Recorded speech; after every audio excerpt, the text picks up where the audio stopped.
Basically ओर fish जब भी surface पे देखी जाती है, ह्यूमन बीइंग्स अलर्ट हो जाते हैं और इसलिए आप देख रहे हैं आज के समय हर जगह ऐसे आर्टिकल पब्लिश किए जा रहे हैं कि doomsday fish known as the sign of coming disaster washes ashore in Mexico. Mexico के एक बीच में रिसेंटली ये फिश मिली है। ये फिश बहुत ही रेयर होता है ढूंढना, और फिश आप मान लीजिए कई सालों में एक बार स्पॉट होती है किसी बीच में। और हिस्ट्री में आप देख लीजिए एक ट्रैक रिकॉर्ड है, जब भी ये फिश बीच में कहीं पर मिली है उसके कुछ समय बाद या तो एक बड़ा अर्थक्वेक आया है या फिर किसी और टाइप का एक नेचुरल डिजास्टर आया है जिससे कई लोगों की मौत हुई है। और इसलिए आज के समय ना सिर्फ इस पर इतने सारे आर्टिकल्स, आप सोशल मीडिया पे और जगह देख लीजिए, चाहे ट्विटर हो, यूट्यूब पे आप देख लो, इतनी सारी इस पर वीडियोस पब्लिश हो रही है USA today, the daily guardian द्वारा, कि रेयर डूम्सडे फिश और फिश ये रिसेंटली सामने दिखी है। और क्वेश्चन यहां पर ये रेस किया जा रहा है, is it A harbinger of disaster? क्या जब भी ये मछली दिखती है उसके बाद सर्वनाश होता है? नाउ बहुत ज्यादा सरल शब्दों में लॉजिकल माइंड से एक्सप्लोर करने की कोशिश करते हैं कि रिसेंटली हुआ क्या है और जो भी एक लेजेंड बनी है इस फिश की, इसका रीजन क्या है। नाउ ये जो आपके सामने आप फोटो देख रहे हैं ना, ये एक जायंट ओर फिश की है। जी हाँ, ओर फिश के वेरियस टाइप होते हैं। ओर फिश काफी छोटी भी हो सकती है, और ओर फिश अगर फैलने को आए, इसको अगर आप एक ऐसे एनवायरनमेंट में दे रहे जहां पे लगातार इसको खाना मिलता रहे और टेम्परेचर बिल्कुल परफेक्ट हो, तो ये बिल्कुल 7 मीटर तक ग्रो कर सकती है। ये जो फोटो आप देख रहे हैं अपने सामने, ये 1996 की है, जब यूएस नेवी सील्स ने एक 7 मीटर लंबी ओरफिश पकड़ी थी। कई किताबों में, कई लेजेंड्स में यह भी लिखा हुआ है कि ओरफिश अगर बढ़ने को आए तो इससे भी कई गुना ज्यादा बढ़ सकती है। बट इंटरेस्टिंग बात यह है कि ओरफिश ह्यूमन बींग्स को बहुत ही कम देखने को मिलती है। रीजन बहुत ही सिंपल है, क्योंकि ओरफिश को माना जाता है एक डीप सी क्रीचर, मतलब कि यूजुअली आप कह लीजिए जो सरफेस है ना ओशन का, उससे 650 या फिर इवन 3200 फीट के आसपास का जो एरिया है वहां पे ओरफिश यूजुअली पाई जाती है। तो मतलब रफली आप कह लीजिए ये जो इलाका है ना यहाँ का, ये जो एरिया है, यहाँ पर यूजुअली होती है ओरफिश। तो कभी नेट्स में या फिर ह्यूमन बींग्स जब कुछ तैर रहे होते हैं या फिर कुछ मिलिट्री सबमरीन कहीं जा रही होती है, उस केस में भी ओरफिश देखना बहुत ही ज्यादा रेयर होता है। और आप अगर जापानीज कल्चर देखो तो वहां पे ओरफिश को कहा जाता है द अर्थक्वेक फिश। और कई लोग तो ये भी कहते हैं, पुराने ख्यालात के जो जापानीज लोग हैं वो मानते हैं कि ये ना सिर्फ एक अर्थक्वेक फिश है, ये डूम्सडे फिश है। जब भी ये फिश देखी गई है उसके बाद देखिए ह्यूज स्केल पर मौतें होती हैं, डिस्ट्रक्शन होती है, समथिंग वेरी बैड हैपेंस। और ये जो विश्वास है ना जापानीज लोगों का, ये काफी स्ट्रांग हो गया था साल 2011 में। साल 2011 में आप सबको याद होगा, जापान में अर्थक्वेक सुनामी आई थी, बहुत लोग मारे गए, बिलियंस का नुकसान हुआ। जापान आज तक प्रॉपरली रिकवर कर नहीं पाया है उस तबाही से। नाउ अजीब बात देखिए, उस अर्थक्वेक सुनामी से भी कुछ समय पहले बहुत सारी ओरफिश, कम से कम 15-16 ओरफिश जापान के तट पर देखी गई थी। ये एक बहुत ही रेयर इवेंट होता है, कई दशकों में एक बार होता है कि इतनी सारी ओरफिश इकट्ठा आए तट पर। लोगों के मन में काफी घबराहट आ गई कि कुछ बुरा तो नहीं होगा, और इंटरेस्टिंगली उसके बाद बुरा हुआ। ह्यूमंगस स्केल पर अर्थक्वेक और सुनामी भी देखी गई। और आप अगर प्राचीन जापानीज लिटरेचर देखोगे ना, नाउ अगेन ये साइंस बैक नहीं है, मगर जो प्राचीन जापानीज लिटरेचर में बातें लिखी गई है वहां पे ये लोग ये भी कहते हैं कि इस फिश में कोई खास टाइप की एबिलिटी है। और ये फिश एज ए वार्निंग ये शोर पे आती है, बीचेस पे आती है, लोगों को बताने के लिए कि भाग जाओ एरिया से या फिर अपनी जान बचा लो, कुछ ना कुछ बड़ा होने वाला है। नाउ अगेन ये एक कल्चर की मान्यता है, मगर इस फिश का ट्रैक रिकॉर्ड इतना जरा जबरदस्त है कि रिसेंटली मैं देख रहा था सोशल मीडिया पर, कहीं पर भी, इवन रेडिट पर भी मैंने देखा कि किसी ने जब पोस्ट किया ना कि देखिए डीप सी क्रीचर, ये जो है यहाँ पर ओरफिश, ये रिसेंटली मेक्सिको के तट पर पाई गई। लोगों ने नीचे कमेंट सेक्शन में लिखना स्टार्ट कर दिया, स्टार्ट द क्वेक वॉच, मतलब कि अर्थक्वेक को लेकर सब लोग अलर्ट हो जाओ। और नीचे उसके और लोग भी कमेंट कर रहे थे कि हाँ बिल्कुल, मैंने सुना है कि रिसेंटली साउथ कैलिफोर्निया के आसपास 3 भूकंप आए भी हैं, और अभी मेक्सिको देश में लोग चिंतित हैं कि इनके देश में क्या बुरा होने वाला है कि अचानक से ये डीप सी क्रीचर पहली बार यहाँ पर देखा गया है। और जो एग्जैक्ट लोकेशन अगर हम देखें ना जहां पर मिला है ये क्रीचर, तो ये एरिया वैसे रिंग ऑफ फायर में आता भी है। इधर आप देख पाओगे, वैसे ये यूएसए है ऊपर, ठीक है, ये टेक्सास स्टेट यहाँ पे आपको दिख जाएगी। और ये यहाँ पे आपको मिल जाएगा मेक्सिको का बहुत ही फेमस बीच प्लाया एल क्विमादो, यहाँ पर ये ओरफिश पाई गई है। ना क्या पॉसिबिलिटी है कि यहाँ पे कुछ भूकंप हो जाए, कुछ यहाँ पे खराब, कुछ ये एक डिजास्टर हो सकता है। अगर हम ओवरऑल जियोलॉजी के पर्सपेक्टिव से देखें तो ये जो इलाका है ये बिल्कुल रिंग ऑफ फायर में आता है। रिंग ऑफ फायर आपको पता होगा, ये इलाका है धरती का, ये प्रशांत महासागर के आसपास का एरिया है। यहाँ पर भूकंप आने के चांसेस हमेशा हाई रहते हैं और यहाँ पे आप देख पाओगे, आपको जापान, न्यूजीलैंड, यहाँ पे आसियान देश, उसके अलावा यूएस, इन इलाकों में आप देखोगे एक इतिहास है बड़े भूकंप आने का। और मैं जब बड़ा भूकंप कहता हूँ, आई मीन 8-9 रिक्टर स्केल के आसपास भी। तो कल को अगर मान लीजिए इस इलाके में भूकंप आ गया तो मैं सरप्राइज होऊंगा नहीं, but at the same time उसको ये भी बोलना पड़ेगा as a man of logic, as a man of reason, कि कहीं पर ये मछली दिख गई उसके बाद डर जाना, ये मैं कहूँगा सही नहीं है। क्योंकि एक पॉसिबिलिटी ये भी हो सकती है कि ओशन में जिस तरीके से पोल्यूशन बढ़ता जा रहा है, ये फिश काफ़ी बार तड़प के या फिर किसी और प्रॉब्लम की वजह से भी हो सकता है कि शोर की तरफ आए। इसके बारे में एक रिसर्च पेपर भी रिसेंटली पब्लिश किया गया था एक कनेडियन जियोलॉजिस्ट द्वारा, कि एक बार को ओरफिश जो बहुत कम देखी जाती थी, धीरे धीरे ये ज्यादा देखी जा रही है। और इसका एक बहुत ही बड़ा रीजन ओशन पोल्यूशन भी है। तो इस पर्टिकुलर केस में चाहे दुनिया भर में आप देख लीजिए आर्टिकल पब्लिश हो रही है, वीडियोस पब्लिश हो रही है कि कुछ बुरा हो जाएगा, बुरा हो जाएगा। मेरा ये भी मानना है कि हो सकता है कि कुछ बुरा ना हो और ये सिंपल यहाँ पर एक केस हो कि ये एरिया इतना ज़्यादा कंटेमिनेटेड हो गया हो कि जो डीप सी क्रीचर्स हैं और फिश, वो भी कभी कभी यहाँ पे शोर पे आ जाते हैं। और इस पर्टिकुलर केस में आप देख लीजिए ये फिश बहुत ज़रा छोटी भी थी। और फिश यूजुअली जब आती है शोर पे तो काफ़ी बड़ी होती है साइज में। इतनी छोटी और फिश का आ जाना, this is really very strange और एक रेयर अकरेंस है। बट आपको नॉलेज पर्सपेक्टिव से आपको बताना चाहिए कि ये फिश जिसके बारे में दुनिया भर में बातचीत हो रही है, इसका इतिहास क्या है, इसके रिगार्डिंग क्या मान्यताएं हैं और रिसेंटली ये कहां पर पाई गई थी। और फाइनली यहाँ पे मैं आप लोगों से जानना चाहूंगा, क्या आप इस टाइप के बैड ओमेन, इसको एक बैड ओमेन ही कहते हैं, इस पर विश्वास रखते हैं? क्योंकि दुनिया भर में तो आप देख लीजिए और फिश हर जगह जो ये वीडियोस है, इससे रिगार्डिंग आर्टिकल्स, वीडियोस, सब लोग इसको डिस्कस कर रहे हैं। मैंने यहाँ पर कोशिश करी है एक रैशनल पर्सपेक्टिव से ये टॉपिक आपके सामने रखने की, ताकि आप प्रॉपर क्लैरिटी से समझ पाएं कि यहाँ पर हो क्या रहा है और बिना बात पे ना डरे। तो लिखिएगा अपने थॉट्स कमेंट सेक्शन में, मैं जानना चाहूंगा आपका ओपिनियन। यहाँ पे आप देख पाओगे अगेन, चाहे New York Times, NDTV, Fox News, CNN, India Today, हर जगह देख लो आपको सेम हेडलाइन मिलेगी, मिस्टीरियस डूम्सडे फिश शॉक्स बीच गोअर्स।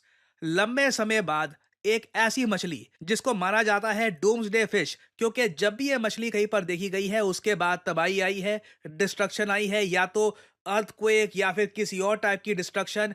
बेसिकली और फिश जब भी सरफेस पे देखी जाती है, ह्यूमन बीइंग्स अलर्ट हो जाते हैं। और इसलिए आप देख रहे हैं आज के समय हर जगह ऐसे आर्टिकल पब्लिश किए जा रहे हैं कि doomsday fish known as the sign of coming disaster washes ashore in Mexico. Mexico के एक बीच में रिसेंटली ये फिश मिली है। ये फिश बहुत ही रेयर होता है ढूंढना, और फिश आप मान लीजिए कई सालों में एक बार स्पॉट होती है किसी बीच में। और हिस्ट्री में आप देख लीजिए एक ट्रैक रिकॉर्ड है, जब भी ये फिश बीच में कहीं पर मिली है उसके कुछ समय बाद या तो एक बड़ा अर्थक्वेक आया है या फिर किसी और टाइप का एक नेचुरल डिजास्टर आया है जिससे कई लोगों की मौत हुई है। और इसलिए आज के समय ना सिर्फ इस पर इतने सारे आर्टिकल्स, आप सोशल मीडिया पे और जगह देख लीजिए, चाहे ट्विटर हो, यूट्यूब पे आप देख लो, इतनी सारी इस पर वीडियोस पब्लिश हो रही है USA today, the daily guardian द्वारा, कि रेयर डूम्सडे फिश और फिश ये रिसेंटली सामने दिखी है। और क्वेश्चन यहां पर ये रेस किया जा रहा है, is it A harbinger of disaster? क्या जब भी ये मछली दिखती है उसके बाद सर्वनाश होता है? नाउ बहुत ज्यादा सरल शब्दों में लॉजिकल माइंड से एक्सप्लोर करने की कोशिश करते हैं कि रिसेंटली हुआ क्या है और जो भी एक लेजेंड बनी है इस फिश की, इसका रीजन क्या है। नाउ ये जो आपके सामने आप फोटो देख रहे हैं ना, ये एक जायंट ओर फिश की है। जी हाँ, ओर फिश के वेरियस टाइप होते हैं। और फिश काफ़ी छोटी भी हो सकती है।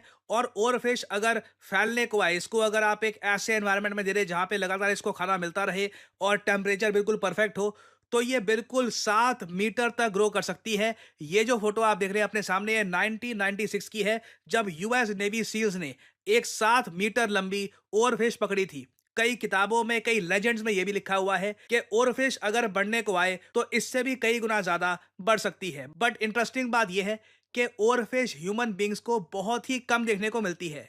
रीजन बहुत ही सिंपल है, क्योंकि ओरफिश को माना जाता है एक डीप सी क्रीचर, मतलब कि यूजुअली आप कह लीजिए जो सरफेस है ना ओशन का, उससे 650 या फिर इवन 3200 फीट के आसपास का जो एरिया है वहां पे ओरफिश यूजुअली पाई जाती है। तो मतलब रफली आप कह लीजिए ये जो इलाका है ना यहाँ का, ये जो एरिया है, यहाँ पर यूजुअली होती है ओरफिश।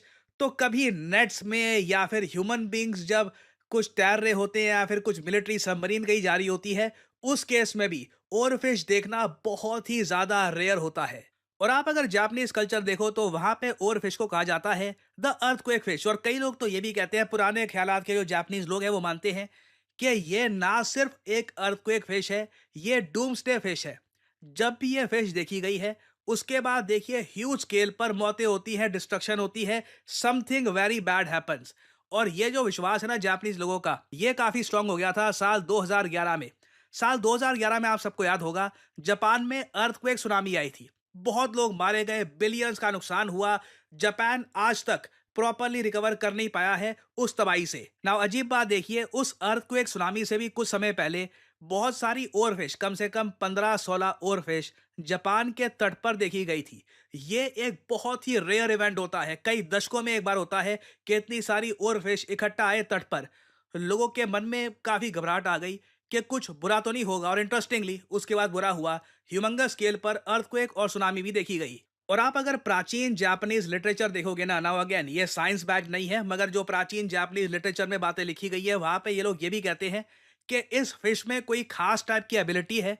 और ये फिश एज ए वार्निंग ये शोर पे आती है, बीचेस पे आती है, लोगों को बताने के लिए कि भाग जाओ एरिया से या फिर अपनी जान बचा लो, कुछ ना कुछ बड़ा होने वाला है। नाउ अगेन ये एक कल्चर की मान्यता है, मगर इस फिश का ट्रैक रिकॉर्ड इतना जरा जबरदस्त है कि रिसेंटली मैं देख रहा था सोशल मीडिया पर, कहीं पर भी, इवन रेडिट पर भी मैंने देखा कि किसी ने जब पोस्ट किया ना कि देखिए डीप सी क्रीचर, ये जो है यहाँ पर ओरफिश, ये रिसेंटली मेक्सिको के तट पर पाई गई। लोगों ने नीचे कमेंट सेक्शन में लिखना स्टार्ट कर दिया, स्टार्ट द क्वेक वॉच, मतलब कि अर्थक्वेक को लेकर सब लोग अलर्ट हो जाओ। और नीचे उसके और लोग भी कमेंट कर रहे थे कि हाँ बिल्कुल, मैंने सुना है कि रिसेंटली साउथ कैलिफोर्निया के आसपास 3 भूकंप आए भी हैं। और अभी मेक्सिको देश में लोग चिंतित है कि इनके देश में क्या बुरा होने वाला है कि अचानक से ये डीप सी क्रीचर पहली बार यहाँ पर देखा गया है। और जो एग्जैक्ट लोकेशन अगर हम देखें ना जहां पर मिला है ये क्रीचर, तो ये एरिया वैसे रिंग ऑफ फायर में आता भी है। इधर आप देख पाओगे, वैसे ये यूएसए है ऊपर,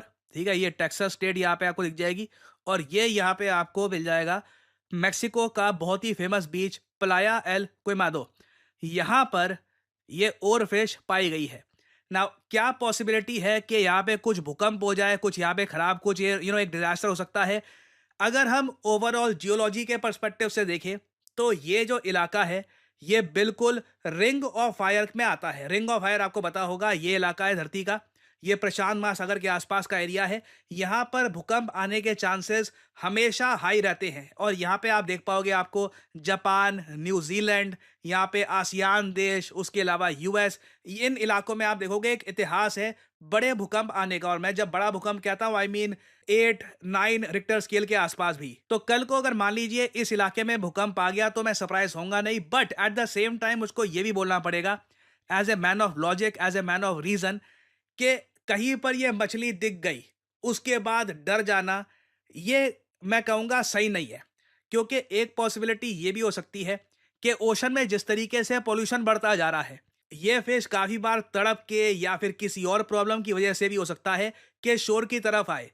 इसके बारे में एक रिसर्च पेपर भी रिसेंटली पब्लिश किया गया था एक कनेडियन जियोलॉजिस्ट द्वारा, कि एक बार को और फिश जो बहुत कम देखी जाती थी, धीरे धीरे ये ज्यादा देखी जा रही है। और इसका एक बहुत ही बड़ा रीजन ओशन पोल्यूशन भी है। तो इस पर्टिकुलर केस में चाहे दुनिया भर में आप देख लीजिए आर्टिकल पब्लिश हो रही है, वीडियोस पब्लिश हो रही है कि कुछ बुरा हो जाएगा, बुरा हो जाएगा। मेरा ये भी मानना है कि हो सकता है कि कुछ बुरा ना हो और ये सिंपल यहाँ पर एक केस हो कि ये एरिया इतना ज़्यादा कंटेमिनेटेड हो गया हो कि जो डीप सी क्रीचर्स हैं और फिश, वो भी कभी कभी यहाँ पे शोर पे आ जाते हैं। और इस पर्टिकुलर केस में आप देख लीजिए ये फिश बहुत ज़रा छोटी भी थी। और फिश यूजुअली जब आती है शोर पे तो काफ़ी बड़ी होती है साइज में, इतनी छोटी और फिश का आ जाना, this is really very strange और एक रेयर अकरेंस है। बट आपको नॉलेज पर्सपेक्टिव से आपको बताना चाहिए कि ये फिश जिसके बारे में दुनिया भर में बातचीत हो रही है, इसका इतिहास क्या है, इसके रिगार्डिंग क्या मान्यताएं हैं और रिसेंटली ये कहाँ पर पाई गई थी। और फाइनली यहाँ पे मैं आप लोगों से जानना चाहूंगा, क्या आप इस टाइप के बैड ओमेन, इसको एक बैड ओमेन ही कहते हैं, इस पर विश्वास रखते हैं? क्योंकि दुनिया भर में तो आप देख लीजिए और फिश हर जगह जो ये वीडियोस है, इससे रिगार्डिंग आर्टिकल्स, वीडियोस, सब लोग इसको डिस्कस कर रहे हैं। मैंने यहाँ पर कोशिश करी है एक रैशनल पर्सपेक्टिव से ये टॉपिक आपके सामने रखने की, ताकि आप प्रॉपर क्लैरिटी से समझ पाएं कि यहाँ पर हो क्या रहा है, और बिना बात पे ना डरे। तो लिखिएगा अपने थॉट्स कमेंट सेक्शन में, मैं जानना चाहूंगा आपका ओपिनियन। और फाइनली यहाँ पर मैं ये भी ऐड कर दूं कि देखिए, लाइफ में ना टाइम मैनेजमेंट इज एवरीथिंग, और ना सिर्फ डे टू डे बेसिस पर, ओवरऑल करियर में भी जो